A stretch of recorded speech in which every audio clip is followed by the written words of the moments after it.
Well, good morning, everyone, and welcome to another day here in Bronie's world. And at Bronie's desk today, I'm very pleased and happy to not welcome you, to welcome Pharmacist Ben for the first time in 2026. Oh my goodness, that's right. I forgot. That's right. In my healthy mix in 26 is my theme for this year, and I have a little helper today. Not expected, but anyway, that's how it is. Anyway, so we're just going to get right into it because Pharmacist Ben has only a short time with us at the moment. And the topic that I've been asked to have him speak on today is varicose veins, spider veins. What's the difference? And does this translate to aneurysms and other things like that? So, Ben, with no further ado, I'm handing it over to You you. forgot to do you forgot to do the thing, you know, only for Oh educational no, I don't purposes. do that. That's Oh, Becca you that don't do that does that. anymore. No, I don't Okay. do that because we're not here to cure anyone. We're here to help you find another way and to get Okay. to know the root cause, to figure out the root Okay. cause so you can do what Okay. you need. Ronnie, do you want me to stay unmuted so that Yes. Ben's got someone to talk to? Okay. Okay. Okay. All right. So everything in the body that goes wrong can be backtracked to just a few things. And the way to handle the things on the top that go wrong or they're downstream from what the basic building blocks, the basic components of pathology and disease and breakdown is to go back upstream. That's a principle. Where you see the problem is not where the problem begins. That's a very important principle for a couple of reasons. First of all, because it's accurate. But second of all, because in the culture that we are in, we're not trained to think that way. And in fact, almost everybody on this call, when they have a health problem, is going to go to a doctor, despite the fact that very rarely does a doctor fix anybody. What's the definition of insanity? Doing the same thing over and over again, expecting different results. It's not that we're stupid. It's not like people on this call are stupid. It's that like we're conditioned. We're programmed we're programmed to believe two things. We're programmed to believe, number one, that we're stupid, that we're incapable, that we're not, our brains aren't big enough to understand problems. And we're conditioned and programmed to believe a second thing, that the doctor knows everything. That's why we're shocked when, oh my God, how could he do that? How could the doctor do that? It's because we're conditioned, we're programmed. So the reason I say this is the very first thing is because we have to learn to deprogram ourselves and we have to be a blank slate, because the definition of insanity is to do the same thing over and over again and expect different results. And so if we keep going to the doctor and we don't get, nothing happens, or we get worse, we're insane. So number one, you've got to go upstream. Number two, we're not conditioned to go upstream. We're conditioned to see the symptom because that's what the medical model does. And we believe the medical model knows all. So those are two things that we've got to start off right from the get-go. We've got to understand that where you see the problem is not where the problem begins. Got to go upstream. And we've got to address this conditioning, this programming that is drilled into our heads. Even if we're skeptical and cynical, it just keeps going. It's pounded into our heads that we're not capable, but the doctor is.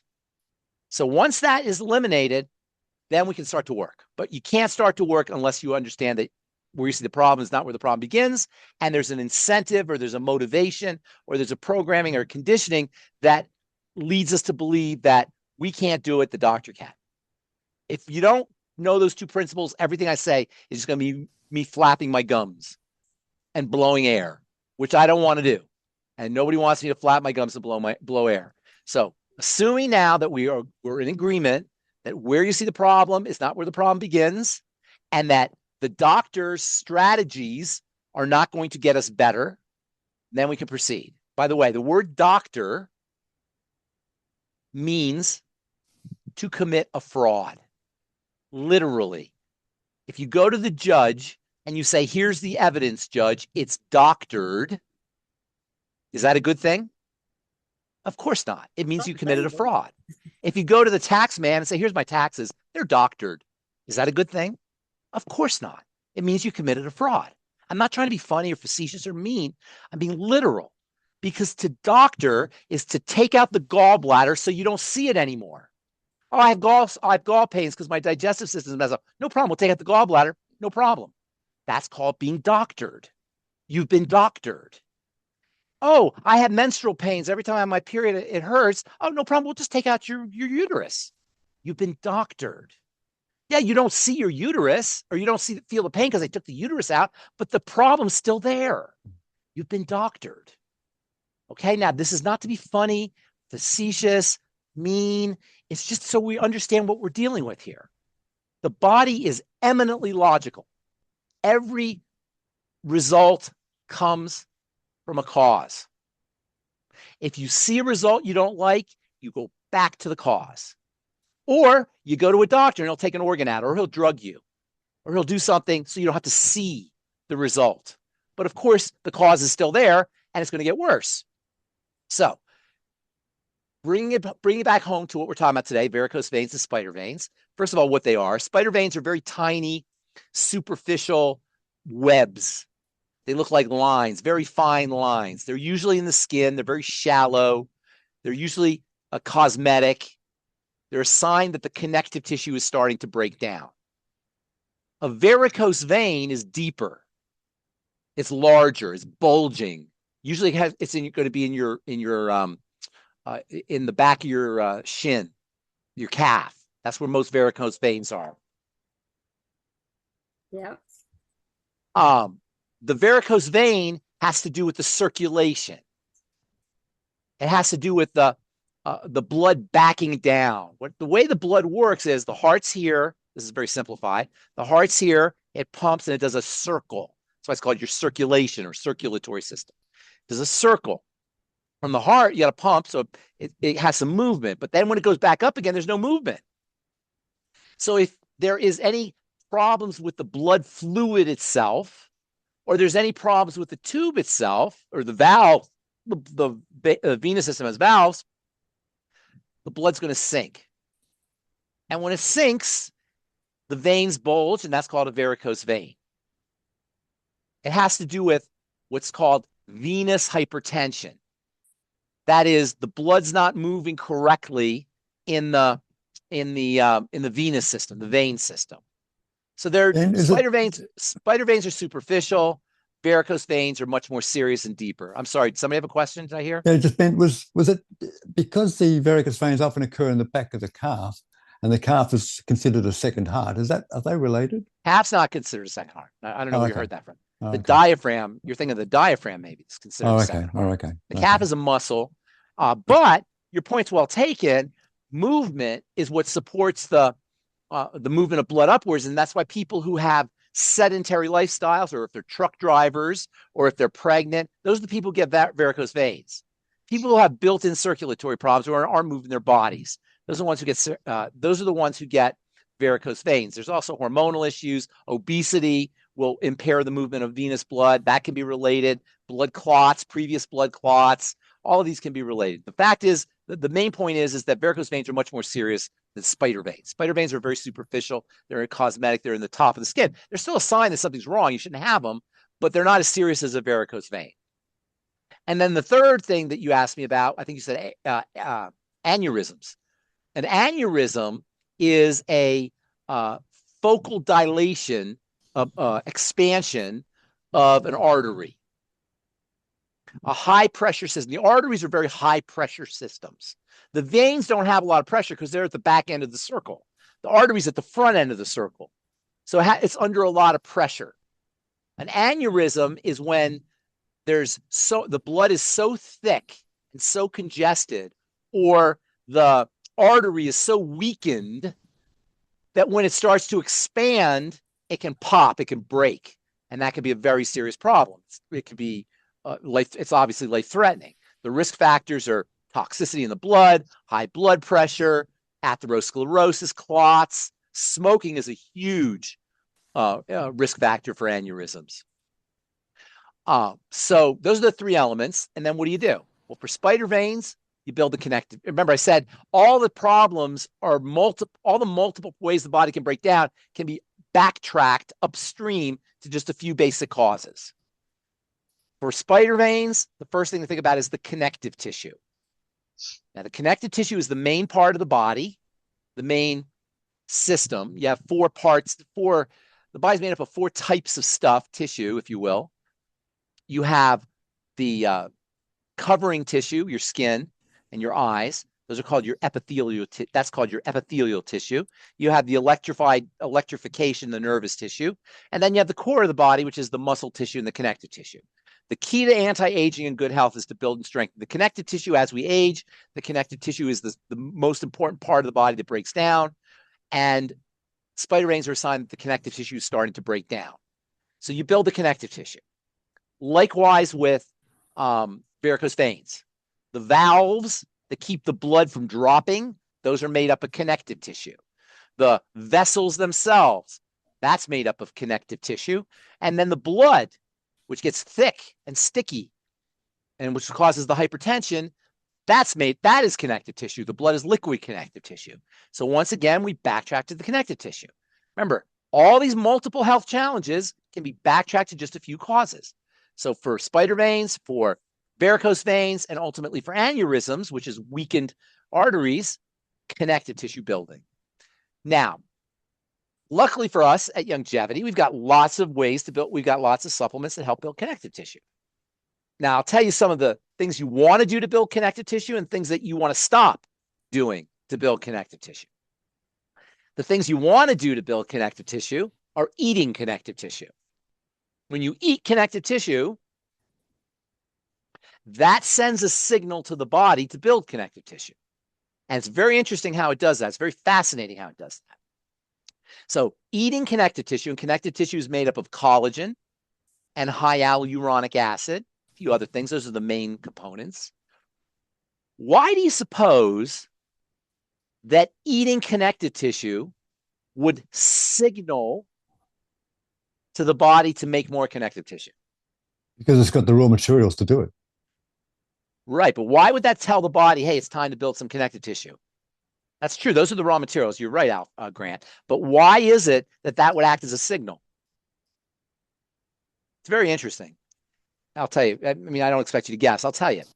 When you eat connective tissue, let's say collagen, or say the components of collagen like glucosamine or collagen peptides, when you eat the building blocks of connective tissue, your brain sees the connective tissue, the collagen or the collagen peptides or the glucosamine in the blood, and it says, there must be an injury. Oh. It doesn't know that you just took a supplement. It sees pieces of connective tissue, says, there must be a wound somewhere, and it sends signals to make more connective tissue. How cool is that? Isn't that brilliant? The connective tissue itself is not doing anything. It's signaling to the brain that there's a wound. It acts as a signaling molecule. So by eating the building blocks of connective tissue, you send a message to the brain to build connective tissue. And Longevity's got great products for that. We've got the collagen peptides. We've got the TMR shake. There's a new product called Fucoidan with collagen. I don't know if you know about this. There's a new collagen drink. All of these for spider veins and for varicose veins. Build the connective tissue. And the bonus, and this is why I love nutrition so much as opposed to medication, is when you take medication, you maybe target one part of the body. But when you take a nutritional component, you work globally. So by using your collagen peptides and your TMR shake and your Fucoidan with collagen, your collagen drink, you're going to help your spider veins. You're going to help your blood, which is liquid connective tissue. You're going to help the vessels, but you're also going to help your bones. You're also going to help your fascia. You're also going to get less wrinkles. You're also going to improve your joints if you have arthritis. There's no drugs that can do that. So when you build a connective tissue for your spider veins or for your arteries or for your veins, you build all the connective tissue. And one of the really cool things about the connective tissue, and you can tell us by the name, the connective tissue is called the matrix. Oh, yeah. What is the matrix? What does the word matrix mean in Latin? Mother, womb. The connective tissue is the nursery, the womb for all of the cells of the body. So when you build the connective tissue, not only do you help the bones, not only do you help the fascia, not only do you help all the valves and the joints, but you also help every single cell in the body, every one of them. This is why nutrition is so magical. Is because you're not just, and the doctors don't, this isn't their skill set. They do the drugs. The drugs will only mask something, hide something, doctor something. Nutrition is God's medicine. It takes care of the entire system. So for spider veins, for aneurysms, to prevent aneurysms, for varicose veins, build the connective tissue by putting connective tissue building substances in your body. Collagen peptides, amino acids from your TMR shake, hyaluronic acid, bone broth, glucosamine. Treat yourself like an arthritis patient. Do the healthy bone and joint pack. Anything that works for arthritis is going to help you with your blood vessels. Anything that helps your arthritis is going to help you with your blood. It's all connective tissue. Does this make sense, you guys? Absolutely. You're building the connective. It's all one system. Now, the ultimate key to building connective tissue is not the signals. The signals are important and the raw materials are important. But there's one nutrient that is the key that turns on the engine of connective tissue building. And we know this because when you're deficient in this one nutrient, your connective tissue breaks down. And almost everybody, unless they're supplementing religiously, is going to be deficient in this one nutrient, which means almost everybody's not going to be making maximal connective tissue, which means almost everybody's going to be dealing with some kind of connective tissue breakdown issues, especially as they age. And that one nutrient is vitamin C. No vitamin C, no connective tissue, period. Now, everybody gets a little vitamin C, even if you're not supplementing. Just from fruits, you'll get vitamin C. Vegetables, you get vitamin C, but you'll get very little. If you go to the medical people, especially in Australia, where it's absolutely awful, and I know this specifically because I tried to get my vitamin C products in Australia. They wouldn't let me because I put too much vitamin C in my products, so I couldn't sell them there. They only want you to have a trace amount of vitamin C, a trickle of it. It's evil. It's evil. It's satanic. That's how evil it is. They don't want you to have this key that turns on the production. They want you to have the bare minimum. And I hate that I have to talk to, the choir, as they say, and everybody understands and believes it. I wish I could talk to some knucklehead from the government or a doctor and tell them and see what they're thinking, because it's absolutely evil to deprive you of this molecule. That being said, you can still go out of your way to take extra vitamin C, and everybody should, because vitamin C is the key to building connective tissue, no matter how much glucosamine and hyaluronic acid, collagen peptides, and fucoidan, and all the others you take. If you don't have enough vitamin C, you can't make connective tissue. It's the key that turns on the engine. We call it the rate-limiting step in the production of connective tissue. So vitamin C is the quintessential anti-aging vitamin, connective tissue building vitamin, because connective tissue is the very essence of anti-aging. Building connective tissue is the very essence of anti-aging. Drown yourself in vitamin C. Luckily, this little sucker here has got 1,000 milligrams of vitamin C per dose. And we have other products too that have a good dose of vitamin C, but you got to go out of your way to get it. Then there are the things that you don't want to do that destroy connective tissue. And one of the most important destroyers of connective tissue is sugar. And in fact, diabetics who have, obviously diabetes is poor blood sugar control, so diabetics have elevated blood sugar concentration, they will actually have to see how fast their body is breaking down in response to sugar. The chemistry or the chemical process of bodily breakdown in response to sugar is called glycation. And glycation is the chemical reaction between sugar and connective tissue, sugar and protein. And diabetics have to have every 6 months or every 3 months or 2 months, they have to have something called a hemoglobin A1C test. You may have heard of this. The hemoglobin A1C test is a measurement of how fast your hemoglobin, which is a protein in the blood, is glycating. So sugar is the mortal enemy of the connective tissue. That means it's the mortal enemy of the blood vessels, the venous blood vessels, the arterial blood vessels. It's the mortal enemy of the valves. It's the mortal enemy of the bone. It's the mortal enemy of the fascia. It's the mortal enemy of the joints. It's the mortal enemy of the most important part of the body, which is the connective tissue. And because the connective tissue feeds and oxygenates and detoxifies all the cells, ultimately it's the mortal enemy of all your cells. So that's the first thing. If you are a sugar eater, or you're eating a normal amount of sugar even, get on the healthy blood sugar pack. Use the sweeties after all meals. Drink lots of Beyond Tangy Tangerine after you eat sugar, or after you have dessert, or after you have bread or pasta or rice or potatoes, all of which are sugar, because it will not only dilute the blood sugar, but the nutrients in Beyond Tangy Tangerine will help you metabolize and process the blood sugar, especially vitamin B1, which is incredibly important, along with zinc and chromium, vanadium, and magnesium. They're all very, very important, and vitamin B3 for blood sugar control. So sugar is the mortal enemy of the connective tissue. Avoid it as best as possible. And potatoes are sugar, and rice is sugar, and beans are sugar, and bread is sugar. And if you like it, it's probably sugar. And so restrict, or at least as best as you can, minimize your intake, and then use nutrients that support sugar metabolism, and then drink lots of liquids to dilute your blood sugar, especially Beyond Tangy Tangerine liquid, which will help you, in addition to diluting the blood sugar, has nutrients that will help you process the blood sugar. And then treat yourself like a diabetic. This is all, by the way, for everything we're talking about: aneurysms, varicose veins, and spider veins. And then the second mortal enemy of the connective tissue is smoking. And you can even see this in people who smoke. You can see the connective tissue starting to break down in the top of the lips, the smoker's lines. And you can always tell when somebody's been smoking for many years, because the connective tissue in their face will start to deteriorate, and their faces will be very thin and saggy. You can always tell when somebody's been smoking for many years. Not to mention that smoking will disrupt blood supply, and the face will have a sort of pale look to it, grayish look to it, from poor blood supply. And that's just, you're seeing it on the face, but it's happening everywhere in the body, including in the vascular system, in the circulatory system. So staying away from sugar, staying away from smoking. And then the last piece of the puzzle is the hormones. Now, you can't work on the hormones directly, but you can take in raw materials that support hormone health. And the most important is your ultimate EFAs. And so for building connective tissue to help your body work with estrogen, which is very important for connective tissue building, as well as progesterone, make sure you're using your ultimate EFAs, essential fatty acids.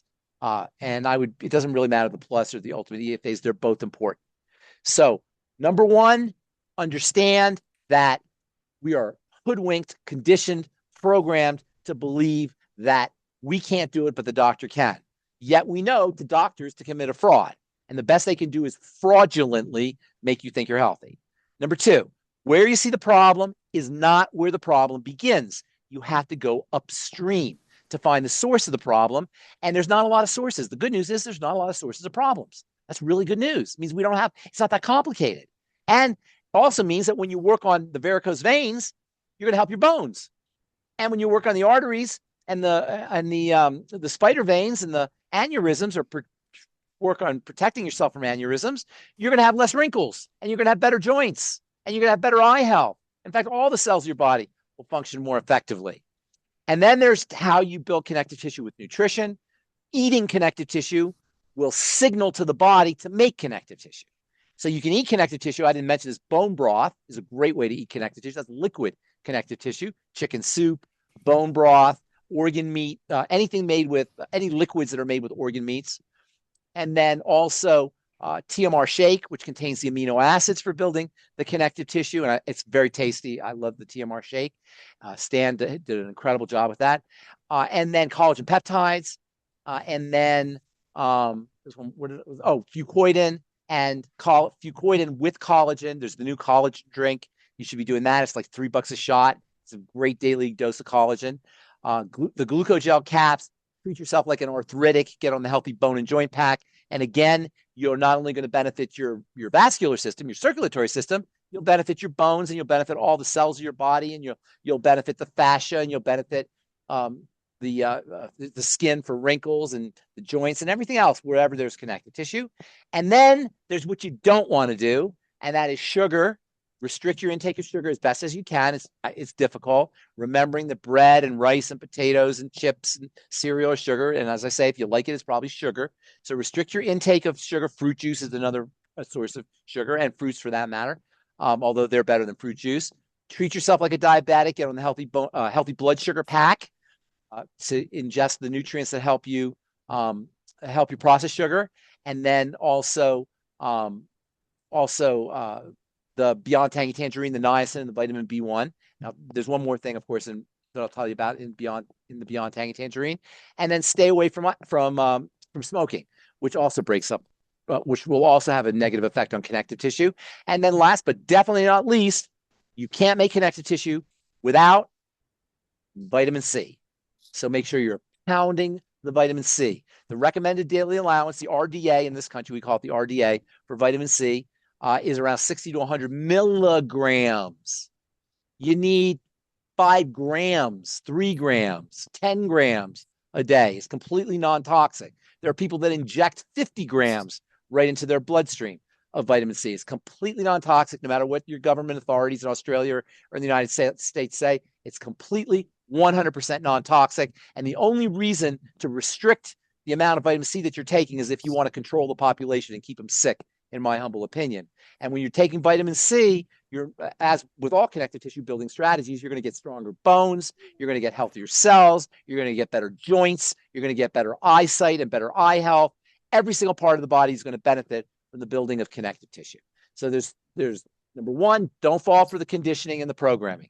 Number two, we can all do this ourselves, but you got to go upstream from where the problem is. Number three, use the nutritional supplements. Longevity's got tons of them. And number four, stay away from sugar. And in addition to staying away from sugar, use nutrients to help the body process sugar.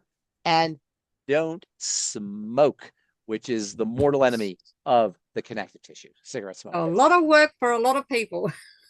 It's a lot of stuff. Yes. All right.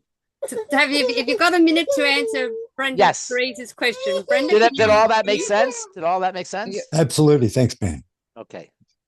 Yes, I'm dealing with thyroid nodules and elevated TSH receptor antibody, which is 5.12. Who's talking here? Who is Brenda. talking? Brenda Teresa. Oh, hi, Brenda. Hi, Brenda. Hi. Okay, Hi. so you've got a thyroid issue. Yes. Okay. So the thyroid is very tricky. In the United States, I'm sure in Australia, it's very similar. The number one, number two, or number three best-selling drug every year, since I've been in pharmacy school 40 years ago, is thyroid medicine. Mm-hmm. Every year, number one, number two, number three. What does that tell you? Everybody's got a thyroid problem, okay? And thyroid medicine does not help your thyroid. Thyroid medicine does not help your thyroid. Thyroid medicine does not help your thyroid. I said it 3 times because it's so important. Thyroid medicine is thyroid hormone. It does not help the gland. It just replaces, supposedly, it doesn't do it very well, supposedly replaces what the gland is producing. But they can't help the gland because you cannot work on the thyroid. Yet, the thyroid controls everything else. So when you're hypothyroid, you're going to have heart disease. When you're hypothyroid, you're going to have autoimmune disease. When you're hypothyroid, you're going to have digestive disease. When you're hypothyroid, you're going to get cancer. When you're hypothyroid, you're going to be shortening your life. When you're hypothyroid, you're going to have osteoporosis. Dr. Bronie Barnes wrote a book in 1980 called Hypothyroidism, the Unsuspected Illness. And he pointed out that you may think you have a heart problem, but it's really a thyroid problem. You may think you have an immune problem, but it's really a thyroid problem. You may think you have a digestive problem, but it's really a thyroid problem because it's the thyroid that controls everything else. And there's nothing the doctor can do for the thyroid. They can try to give you the hormone, but they don't even give you the right hormone. They give you the weak hormone. There's strong thyroid hormone and weak thyroid hormone. So thyroid nodules are a sign that the thyroid is working extra hard. It's not getting what it needs. It could also involve something called Hashimoto's thyroiditis, which is an autoimmune disease of the thyroid. So what the heck do you do? Now that we've talked about how important this is, what can you do? Where you see the problem is not where the problem begins. Remember, that's our rule. Where you see the problem is not where the problem begins. In order to work on the thyroid, you got to go upstream. The good news is all roads lead to the digestive system and the metabolic system. When you go upstream, all roads lead to Rome, all roads lead to the intestine and the metabolic system, which means for hypothyroidism, You do the exact same thing that you do for heart disease, the exact same thing that you do for autoimmune disease, the exact same thing you do for Alzheimer's disease, the exact same thing you do for any health problem. You work on digestive health and you work on the blood sugar system. Your doctor will not do that because he's doctoring you. So don't expect to get help from the doctor. Do not expect to get help from the doctor unless you're insane and you want to do the same thing over and over and expect different results. Right. So if you're insane, go back to the doctor. But if you want a solution, hang on, hyperthyroid. Okay, now hyperthyroid is similar. Okay, believe it or not, it's similar. And I'll tell you about that here in a second. So for hypothyroid, which is most people have, you go back to the digestive system and you stabilize the blood sugar. That means digestive health and blood sugar health. And we're going to run out of time. I got to get on my show here. So let me talk about Graves' disease, which is what you obviously have. Hypothyroidism is bad. Okay. And like I say, the thyroid regulates everything, controls everything. So when you're hypothyroid, everything shuts down, everything slows down. But hyperthyroidism is awful. I mean, hypothyroidism is not good because everything is connected to the thyroid, but hyperthyroidism is misery. And I don't know how significant yours is, but your eyes pop out of your head, you profusely sweat, your blood pressure skyrockets, you can't sleep, you have tremendous anxiety, you can't gain any weight or build any muscle. Does this sound familiar, Brenda? Well, some of it, but I'm getting better. So it's not as bad. Good. Okay, good. So the cause, remember, where you see the disease is not where the disease begins. The cause of both the main cause of both hypo and hyperthyroidism is autoimmunity. Graves' disease, which is hyperthyroidism, and Hashimoto's disease, which is hypothyroidism, they're both autoimmune diseases.